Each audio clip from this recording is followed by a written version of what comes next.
السلام عليكم ورحمة الله وبركاته. هردفتوتا في كبجمتوتا كيا كم ترتو نسنجا كب الحمد لله.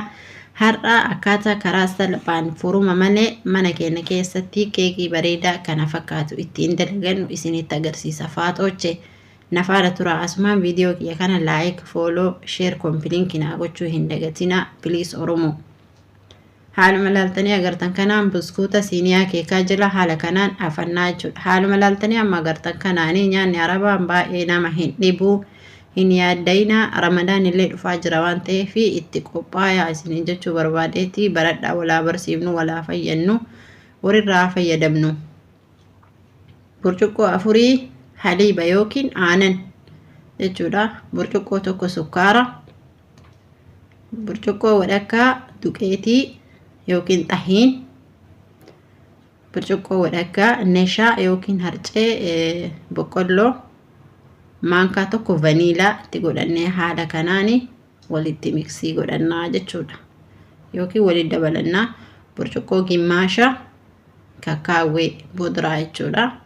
Haala kanaan lafatti waliin gahannee kuno haal malaltanii agartan kanaan gara ibiddaa finne ibidda isaa ammoo tuyyuu baay'ifne jalaa qannafna jechuudha. Sirriitti jalaa qannafna akka nu jalaa hin gubanne sana booda zibdaa gimmaasha finne itti godhannaa jechuudha. Biyya arabaa jirtanii saniif afaan arabiitiin isinii hima meeshaa isaa kana jechuudha.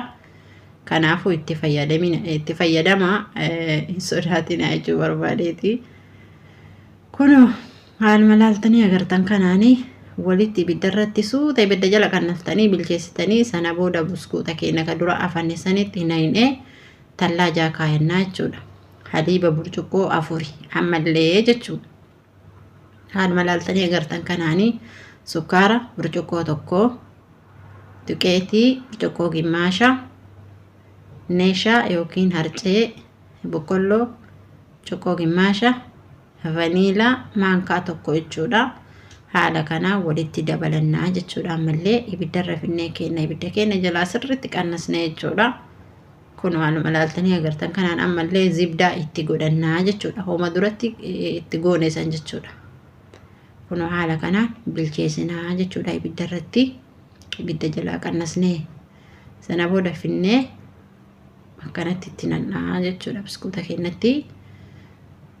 Kun haal malaltanii agartan kanaan baay'ee salphaadha. Sukkaara,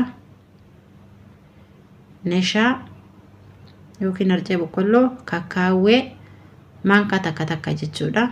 Kun haal malaltanii agartanii bishaan burcuqqoo tokko haala kanaan walitti miksii goonaa jechuudha.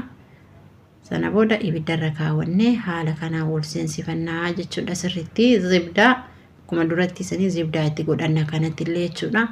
Homaa baay'ee nama dhibu tallaajaa kaayannee kuno sana booda kanallee gubbaa irraani eega tallaajaa baafne akkanatti gubbaa irraan deeffannee tallaajaatti deebifna. Yoo xiqqaate sa'aatiin 2 tallaajaa keessa isinii taa'uu qaba.